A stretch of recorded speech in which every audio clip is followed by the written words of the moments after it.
to reflect who we are and what we hope to build, I am proud to announce that starting today, our company is now Meta. 페이스북이 메타로 바꾼 지 벌써 4개월이 다 되어가고 있습니다. 그러나 메타는 현재 어마어마한 충격을 받았는데요. 메타는 2012년 상장 이래 주가가 가장 큰 폭으로 하락했습니다. 얼마나 하락했을까요? 무려 280조입니다. 조 단위부터는 금액이 체감이 안 가시죠? 은행이자로 쳤을 때 1% 이자만 내더라도 만년 동안 산다고 친다면 여러분들은 월마다 2,333억 원을 상납하셔야 합니다. 2천억이면 강남 건물 몇 채일까요? 강남의 반포자의 아파트 40채가량이 매달 1만 년 동안 생깁니다. 또한 다이아 무기를 매달마다 대대손손 받을 수 있겠죠. 한편 메타의 주식 시총 마이너스 280조가 증발함에 따라 메타의 CEO 저커버그의 재산도 약 36조 원가량이 증발했습니다. 이러한 큰 금액들이 왜 증발하게 된 것일까요? 메타의 하락 이유에 대해 검색해보시면 어닝쇼크급 나이라는 말이 많습니다. 그렇다면 여러분들은 어닝이 무엇인지 아셔야 합니다. 어닝이란 매출이 얼마나 나왔는지를 말하는 것으로 1년에 4번가량의 어닝 시즌이 존재합니다. 어닝 시즌 때마다 회사가 매출 성장이라는 실적을 보여주면 주가는 기대감으로 상승하게 되고, 회사가 매출 하락 또는 손실이 커지게 되면 회사에 대한 기대감의 상실로 주가가 하락하게 되는 것이죠. 이로 인해 어닝 시즌에는 어닝 쇼크와 어닝 서프라이즈라는 현상이 발생하게 됩니다. 여기서 어닝 서프라이즈란 깜짝 실적으로 기업의 실적이 생각보다 좋은 경우에 주가 상승을 의미합니다. 반대로 어닝 쇼크란 기업 실적이 안 좋을 때 주가가 기대감에 못 미쳐 주가가 하락하는 것을 의미합니다. 단순하게 어닝 쇼크만으로 메타는 주가가 폭락하게 된 것일까요? 급락의 원인을 크게 나눠보면 4가지 측면으로 설명할 수 있습니다. 구글이나 애플에 비해 메타의 경우 매출 실적이 주가에 비해 부진하기 때문에 주가가 이에 맞게 하락하였다고 합니다. 이는 어닝 쇼크로 인한 하락으로 볼 수 있습니다.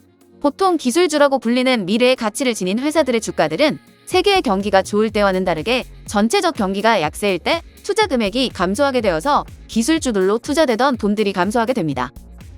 또한 경기가 전체적으로 약세인 경우 투자자들은 매출 지표를 중요한 기업의 가치를 판정하는 지표로 판정하기에 애플이나 마이크로소프트 등의 준수한 매출을 낸 기업들에 비해 기업의 미래에 부정적 평가를 하였다고 보여집니다. 그렇다면 전 페이스북, 현 메타는 얼마나 순이익이 하락했을까요? 순이익의 하락의 폭은 작년 4분기 기준 순이익이 8%가량이 하락하였기에 성장 동력적 측면에서 부정적 평가를 내린 것 같습니다. 한편 페이스북 주주들의 경우 이는 월스트리트이 너무 높은 기준점을 부여하여 주가가 떨어졌다고 평가하기도 하는 것 같습니다.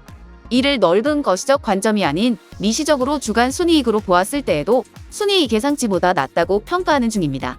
추가적으로 연초 1분기에 예상 매출 실적이 하락되는 것으로 예측되어 기업의 주가가 낮게 평가되어서 기업의 주가가 하향 곡선을 보였다고 할 수 있습니다. 그렇다면 순이익이 왜 하락한 걸까요? 페이스북 CEO 마크 저커버그는 기존 회사의 수익 모델의 방향성을 광고 매체로서의 수익성에서 메타버스 비즈니스 플랫폼으로 바꾸었습니다. 이러한 사업의 구조의 변화를 위한 비용이 급증하여서 회사의 순이익이 감소하게 되었습니다. 이번에 주가 감소는 주주들의 이에 대한 평가가 반영된 것이라는 말이 많습니다. 기존 페이스북의 성장 동력적 측면에서 한계점에 다다른 것이 아니냐는 제기가 사용자 유입 저하로 발생하였는데요. 페이스북이라는 소셜 커머스의 경우 성장에 있어서 사용자의 유입이 매우 중요한 지표로서 판단되기에 이러한 지적이 들어왔다고 보여집니다. 지난 4분기 월별 실제 유저에 있어서 변화폭이 없음이 성장 없음으로 해석되어 이에 관하여 이러한 의미를 부여한 것이 아닐까 생각합니다. 미국의 경우 기업의 매출, 규모, 구성에 관한 공시의 투명성을 강하게 요구합니다. 공시 투명성이 떨어지게 되면 이에 엄격한 미국의 경우 대기업의 주가에 대한 평가가 낮아지게 됩니다. 결국 주가가 폭락할 수 있기에 이러한 공시 투명성은 더욱더 요구되어진다고 보여집니다.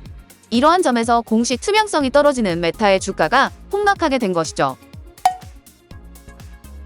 페이스북, 인스타그램, 왓츠앱 등의 매출 대비 시총의 측면에서 회사의 가치에 대한 의심이 들었다고 생각이 됩니다.